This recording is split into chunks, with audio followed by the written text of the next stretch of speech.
Hello students, बहुत बहुत स्वागत आप सबका एक नए लेसन में, एक नए सेशन में। आज हम डिस्कस करने वाले हैं माइटोकॉन्ड्रिया एंड प्लास्टिड। ये दो बहुत इम्पॉर्टेंट सेल ऑर्गेनल्स हैं।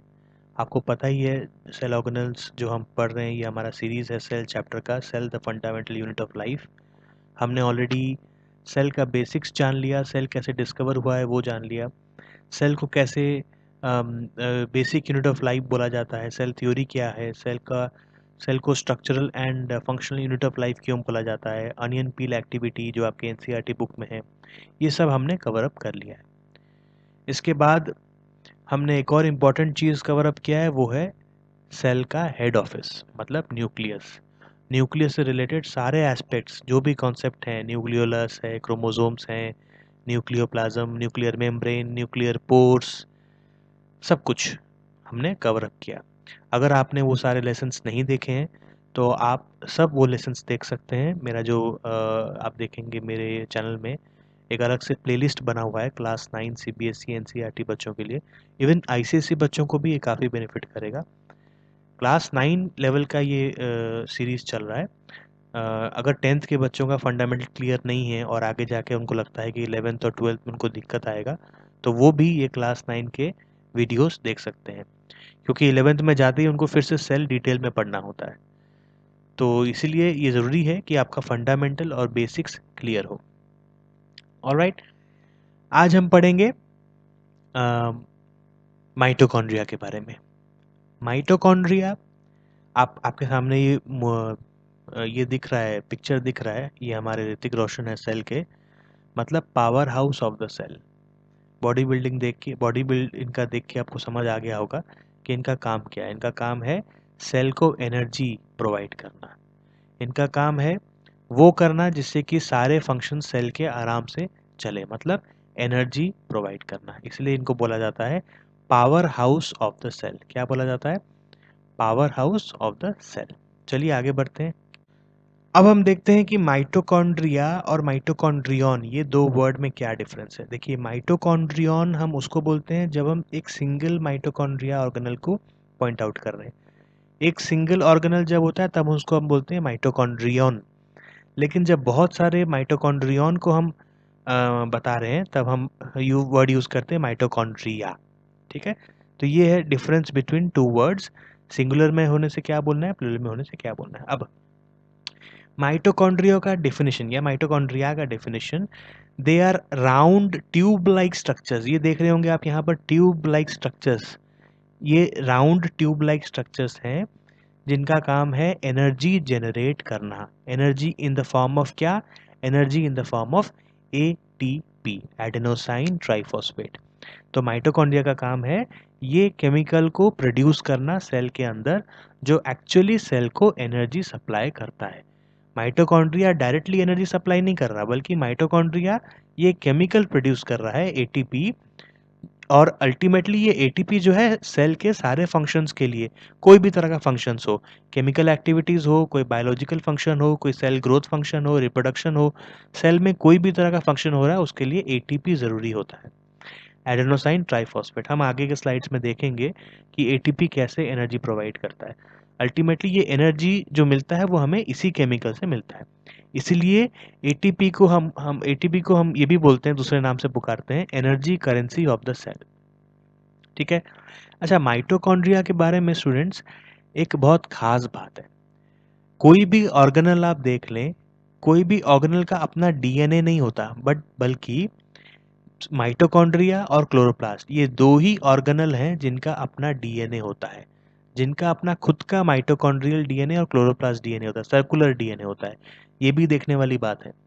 जो हमारे न्यूक्लियस के अंदर जो डीएनए है, जिसको हम क्रोमोसोम बोलते हैं, वो लीनियर डीएनए है। लेकिन जो माइटोकॉन्ड्रिया के अंदर डीएनए है, ये सर्कुलर डीएनए है, लीनियर डीएनए नहीं है। और एक नहीं है, अनेक डीएनए होते हैं माइटोकॉन्ड्रिया के अंदर। इसलिए माइटोकॉन्ड्रिया जो है, न्यूक्लियस यहाँ पर आप देख पा रहे हैं, ये देखिए न्यूक्लियस।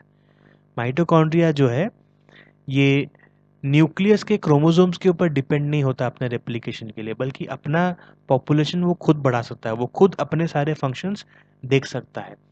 इसको हालांकि क्रोमोसोम जो न्यूक्लियस में क्रोमोसोम्स है उसमें उस पे भी काफ़ी इंस्ट्रक्शंस रहते हैं माइटोकॉन्ड्रिया के लिए, बट माइटोकॉन्ड्रिया का खुद का स्पेसिफिक डीएनए होने की वजह से इसको थोड़ा सा वीआईपी ट्रीटमेंट मिलता है। और दूसरे में ये एनर्जी प्रोड्यूस करता है, तो ऑफ कोर्स अगर एनर्जी प्रोड्यूस करता है, बिना एनर्जी के तो सेल चलेगा नहीं। तो माइटोकॉन्ड्रिया एक तरह से बोला जाए तो सेल का दाहिना हाथ है, राइट हैंड। समझ गए?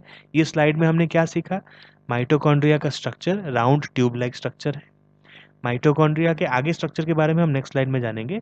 माइटोकॉन्ड्रिया हम वर्ड तभी यूज करते हैं जब हम बहुत सारे माइटोकॉन्ड्रियन को एक साथ बोल रहे हैं, which is a plural form. Mitochondria का काम है एनर्जी प्रोड्यूस करना in the form of ATP. एक और खास बात है कि माइटोकॉन्ड्रिया का खुद का माइटोकॉन्ड्रियल डीएनए होता है, which is circular in nature, circular DNA. Mitochondria का खुद का सर्कुलर डीएनए, इसके ऊपर क्वेश्चंस आता है, ध्यान रखें। चलिए नेक्स्ट स्लाइड में चलते हैं। अब देखते हैं स्ट्रक्चर। ये देखिए माइटोकॉन्ड्रिया को मैंने आधा केक केक की तरह काटा हुआ है और काफ़ी सुंदर दिख रहा है ये स्ट्रक्चर। तो माइटोकॉन्ड्रिया के दो मेम्ब्रेन होते हैं। मेम्ब्रेन मतलब covering, outer membrane, inner membrane. Mitochondria का आउटर मेम्ब्रेन आप देख सकते हैं, इसको हम बोलते हैं आउटर मेम्ब्रेन। और इनर मेम्ब्रेन, ये रेड कलर का जो आपको दिख रहा है, ये है इनर मेम्ब्रेन। दो मेम्ब्रेन के बीच में जो स्पेस है उसको हम बोलते हैं इंटर मेम्ब्रेन स्पेस। ठीक है। अब इनर मेम्ब्रेन के अंदर एक फ्लूइड प्रेजेंट रहता है, उस फ्लूइड को हम क्या बोलते हैं? मैट्रिक्स। ये देखिए मैट्रिक्स दिखा है इनर मेम्ब्रेन के अंदर। सबसे खास बात यह है कि जो इनर मेम्ब्रेन है वो फोल्डेड है, अंदर की तरफ फोल्डिंग किया हुआ है, बहुत सारे फोल्डिंग किया हुआ है। ये देखिए जो दिख रहा है आपको ब्लू कलर का, इसको हम बोलते हैं इनर मेम्ब्रेन फोल्डिंग्स। और ये फोल्डिंग का नाम क्या है? Cristae, CRISTAE, cristae. ठीक है, ये फोल्डिंग को हम बोलते हैं। अब हमारे मन में क्वेश्चन आता है कि ये जो अंदर का मेम्ब्रेन है ये इतनी बार फोल्डिंग क्यों हुआ है, क्या ज़रूरी है इतनी बार फोल्डिंग होना? देखिए मैंने आपको पहले बताया कि माइटोकॉन्ड्रिया एटीपी प्रोड्यूस करता है, और वो एटीपी प्रोड्यूस करने वाला एंजाइम जो एक्चुअली एटीपी प्रोड्यूस करता है वो बैठा हुआ है इस इनर मेम्ब्रेन के ऊपर। अब जितना इनर मेम्ब्रेन फोल्डिंग करेगा उतना सरफेस एरिया बढ़ेगा, राइट। अगर मान लीजिए यहाँ फोल्डिंग नहीं होता है तो क्या इतना लेंथ जो अभी आपको दिख रहा है, क्या इतना length of inner membrane present हो सकता था? नहीं हो सकता था। तो ये फोल्डिंग होता है ताकि इनर मेम्ब्रेन का लेंथ और बढ़ सके और ज़्यादा से ज़्यादा सरफेस एरिया कवर हो सके। अब ज़्यादा सरफेस एरिया, ज़्यादा लेंथ ऑफ इनर मेम्ब्रेन मतलब ज़्यादा एंजाइम, वो एंजाइम जो एटीपी प्रोड्यूस करता है उसका नाम है एटीपी सिंथेज। हालांकि आपको क्लास 9 में अभी नहीं चाहिए, फिर भी आप जान के रखिए। जो नीट प्रिपरेशन कर रहे हैं, जो आगे जाके मेडिकल पढ़ने के इरादे रखते हैं, उनको काफ़ी हेल्प करेगा। ठीक है। इनर मेम्ब्रेन का सरफेस एरिया बढ़ने की वजह से ज़्यादा एंजाइम, एटीपी सिंथेटेज एंजाइम रहते हैं जो ज़्यादा एटीपी प्रोड्यूस कर सकते हैं। तो अल्टीमेटली ज़्यादा एटीपी प्रोड्यूस करने के लिए ये अंदर का मेम्ब्रेन अपना सरफेस एरिया बढ़ाने के लिए इतना फोल्ड किया हुआ है, और उसी फोल्डिंग को हम बोलते हैं क्रिस्टे। क्या बोलते हैं? क्रिस्टे। इंटर मेम्ब्रेन स्पेस हमने देखा, ये देखिए एटीपी सिंथेटेज पार्टिकल्स, ये वही पार्टिकल है जो एटीपी प्रोड्यूस करता है, ये इनर मेम्ब्रेन में बैठा हुआ है। अब आउटर मेम्ब्रेन देख लिया, इनर मेम्ब्रेन देख लिया, मैट्रिक्स देख लिया। मैट्रिक्स क्या है? जो फ्लूइड प्रेजेंट रहता है इनर मेम्ब्रेन के अंदर। दो चीज़ ध्यान रखना है, मैंने आपको बताया था कि माइटोकॉन्ड्रिया का खुद का सर्कुलर डीएनए होता है, राइट। माइटोकॉन्ड्रिया का खुद का राइबोसोम्स भी होता है। जैसे हमारा सेल का राइबोसोम है, वैसे माइटोकॉन्ड्रिया का भी राइबोसोम खुद का होता है, इसलिए वो अपना प्रोटीन खुद प्रोड्यूस कर सकता है। माइटोकॉन्ड्रिया को, जैसे मैंने आपको बताया, उसको वीआईपी ट्रीटमेंट मिलता है। बहुत ही इंपॉर्टेंट ऑर्गेनल है, अपना काम खुद करता है, किसी के ऊपर डिपेंड नहीं रहता। भैया न्यूक्लियस तुम अपना काम करो, जो मुझे छोटा मोटा इंस्ट्रक्शन देना वो हमको दे देना, हम किसी के ऊपर डिपेंडेंट नहीं रहेंगे, हमको जो अपनी गाड़ी चलानी है हम खुद चलाएंगे। तो ऐसा कहना है माइटोकॉन्ड्रिया का। इसीलिए दो इम्पॉर्टेंट इसके अंदर चीज़ें हैं, एक खुद का सर्कुलर डीएनए, दूसरा खुद का राइबोसोम। याद रहे ये जो सर्कुलर डीएनए और राइबोसोम है ये प्रोकैरियोट से मिलता जुलता है, मतलब बैक्टीरिया के अंदर जो राइबोसोम और डीएनए है उससे मिलता जुलता है। अब उसका क्या कारण है, 10th क्लास में जब हम इवोल्यूशन पढ़ेंगे तब हम उसका कारण समझेंगे। फिलहाल आप याद रखें ये जो राइबोसोम है ये 70S टाइप है। 70S टाइप मतलब ये वो टाइप ऑफ राइबोसोम है जो हमें प्रोकैरियोट्स में मिलता है, यूकैरियोट्स में नहीं मिलता है। यूकैरियोटिक सेल में नॉर्मली 80S टाइप राइबोसोम होता है, लेकिन ये राइबोसोम जो माइटोकॉन्ड्रिया में है ये 70S टाइप है। ये आपका 1 मार्क क्वेश्चन अगर एग्जाम में आता है तो आई होप यहाँ पर जो पॉइंट्स लिखे हुए हैं ये सारे पॉइंट्स आपको क्लियर हैं। नोट्स बनाते जाएं, जैसे जैसे आप मेरा ये वीडियो देख रहे हैं, नोट्स जितना आप बनाएंगे उतना आपको वो हेल्प करेगा। ऑलराइट, तो माइटोकॉन्ड्रिया का स्ट्रक्चर एक बार फिर से समराइज कर देता हूँ। Inner membrane folded into cristae, outer membrane present रहता है to protect as a covering. Inner membrane outer membrane के बीच में एक स्पेस रहता है, उसको हम बोलते हैं inter membrane space. Inner membrane के अंदर एक फ्लूइड लाइक स्ट्रक्चर्स होता है, उस फ्लूइड लाइक स्ट्रक्चर को हम बोलते हैं मैट्रिक्स। और इन माइटोकॉन्ड्रिया का खुद का राइबोसोम होता है जो 70S टाइप होता है, जो प्रोकैरियोटिक राइबोसोम से मिलता जुलता है। माइटोकॉन्ड्रिया का खुद का डीएनए है जिसको हम बोलते हैं सर्कुलर डीएनए। ये है डीएनए, यहाँ पर दिख रहा होगा आपको सर्कुलर डीएनए। और क्या, हाँ, इनर मेम्ब्रेन फोल्डिंग इसलिए होता है ताकि ज़्यादा से ज़्यादा सरफेस एरिया मिल सके एटीपी सिंथेटेज मॉलिक्यूल को। ज़्यादा एटीपी सिंथेज मॉलिक्यूल होगा तो ज़्यादा एटीपी प्रोड्यूस होगा, ज़्यादा एटीपी तो ज़्यादा एनर्जी प्रोड्यूस होगा। क्लियर है, समझ आ गया ये स्लाइड? अभी चलते हैं नेक्स्ट स्लाइड में। अब यहाँ मुझे आप बताइए, can mitochondria produce proteins of their own? ये आपका क्वेश्चन है, मैंने आंसर आपको ऑलरेडी दे चुका है। अगर आपने ये वीडियो ध्यान से देखा है तो आपको आंसर पता होना चाहिए। कमेंट सेक्शन में झटपट से आंसर लिख डालिए। मैं आपको ये आंसर नहीं दूंगा, देखते हैं कितने आप में से ये आंसर सही तरीके से दे सकते हैं। चलिए नेक्स्ट स्लाइड में चलते हैं।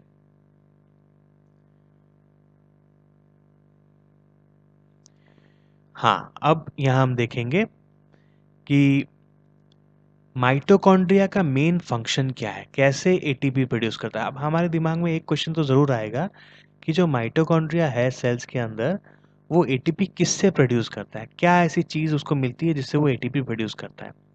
तो ध्यान रखिए, हम लोग जो भी खाना खाते हैं, हमारे खाने में कार्बोहाइड्रेट्स है, फैट्स है, प्रोटीन्स है, वो अल्टीमेटली डाइजेस्ट होकर सिंपलर फॉर्म में कन्वर्ट होता है।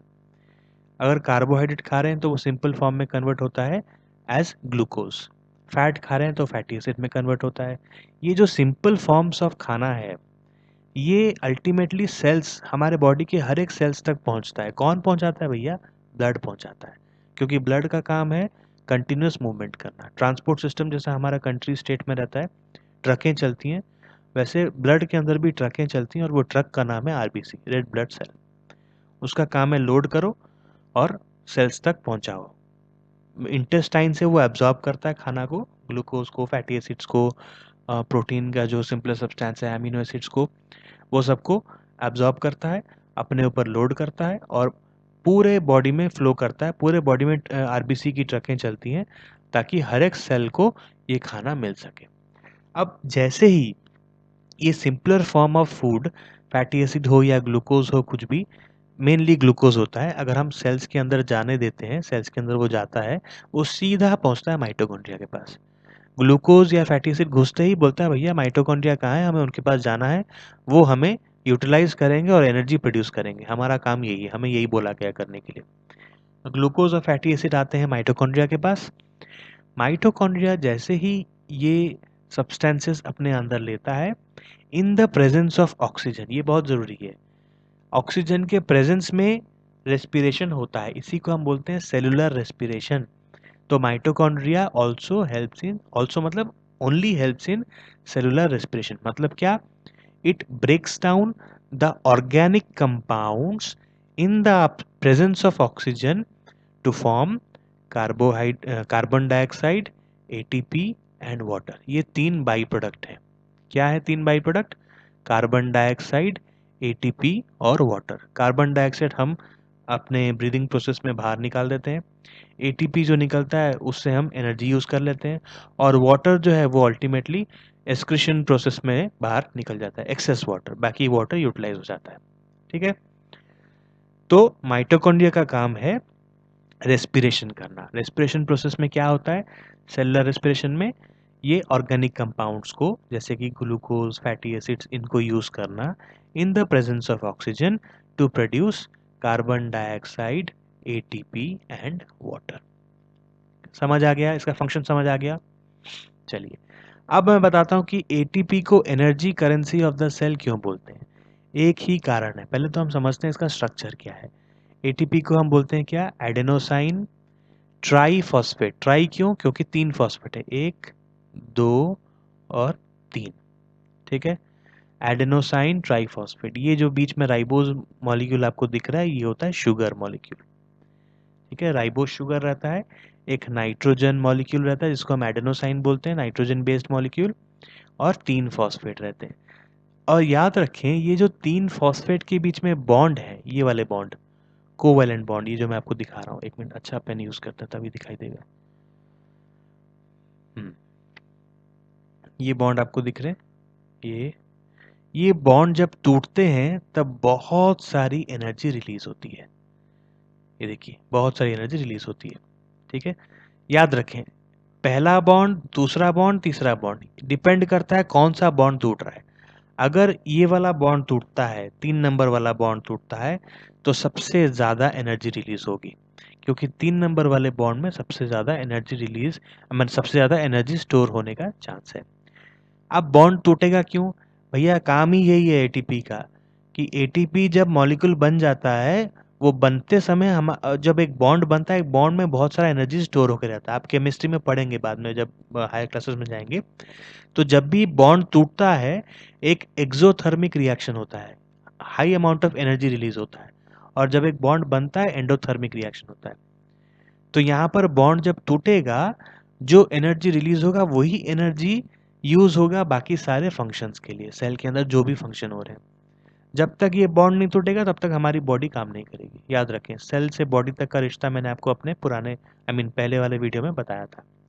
तो एटीपी का काम है कि एक एक करके ये बॉन्ड तोड़ना और एनर्जी रिलीज करवाना। जहां जहां एनर्जी चाहिए होगा, एटीपी क्या करेगा, अपना बॉन्ड तोड़ेगा। अगर पहला ये बॉन्ड टूट गया तो 2 फॉस्फेट बचे, फिर ये बॉन्ड तोड़ता है, फिर 1 फॉस्फेट बचा, फिर ये बॉन्ड तोड़ता है। सबसे आखिरी वाला जब बॉन्ड टूटता है तो सबसे कम एनर्जी रिलीज होती है। इसीलिए एटीपी को बोला गया है energy currency of the cell. Energy currency, क्योंकि एनर्जी स्टोर करके रखता है। करेंसी मतलब स्टोर करके रखना। जैसे रिजर्व बैंक ऑफ इंडिया हमारा इंडियन करेंसी स्टोर करके रखता है, ठीक उसी तरह एटीपी एनर्जी स्टोर करके रखता है, इसलिए हम इसको बोलते हैं energy currency of the cell. Next आता है प्लास्टिड्स, ये हम पढ़ेंगे नेक्स्ट सेशन में। अभी फिलहाल हम कंप्लीट करते हैं माइटोकॉन्ड्रिया। आशा करता हूँ आपको इसमें कोई भी डाउट नहीं होगा। मैं एक बार समराइज कर देता हूँ। Mitochondria is the powerhouse of the cell. Mitochondria का काम है सेलुलर रेस्पिरेशन करना in the presence of oxygen. Glucose और ऑर्गेनिक कंपाउंड्स को यूज करके एटीपी, कार्बन डाइऑक्साइड और वाटर रिलीज करना। माइटोकॉन्ड्रिया का स्ट्रक्चर है, 2 मेम्ब्रेन से कवर हुआ है, inner and outer. Outer membrane सुरक्षा कवच है, इनर मेम्ब्रेन फोल्डिंग हुआ है in the form of cristae. Mitochondria के अंदर खुद का राइबोसोम है विच इज 70s राइबोसोम, खुद का DNA which is circular DNA. Mitochondria के इंटर मेम्ब्रेन के अंदर जो स्पेस है वहाँ पर एक फ्लूइड है जिसको हम मैट्रिक्स बोलते हैं। माइटोकॉन्ड्रिया के इनर मेम्ब्रेन के ऊपर एटीपी सिंथेटेज पार्टिकल्स हैं जो एटीपी प्रोड्यूस करते हैं। माइटोकॉन्ड्रिया का काम है एटीपी प्रोड्यूस करना एंड एनर्जी सप्लाई करना, इसलिए माइटोकॉन्ड्रिया को बोला जाता है powerhouse of the cell. भैया अगर पसंद आया हमारा वीडियो तो कृपा करके कमेंट करें और लाइक करें। सब्सक्राइब तो अभी के अभी ही कर दें, लेट ना करें। सब्सक्राइब करेंगे तो आपको मेरे ऐसे वीडियोस मिलते रहेंगे, सब्सक्राइब नहीं करेंगे तो आपका मेरा रिश्ता नहीं जुड़ेगा। तो रिश्ता जोड़ें और सब्सक्राइब करें। Thank you so much, good bye.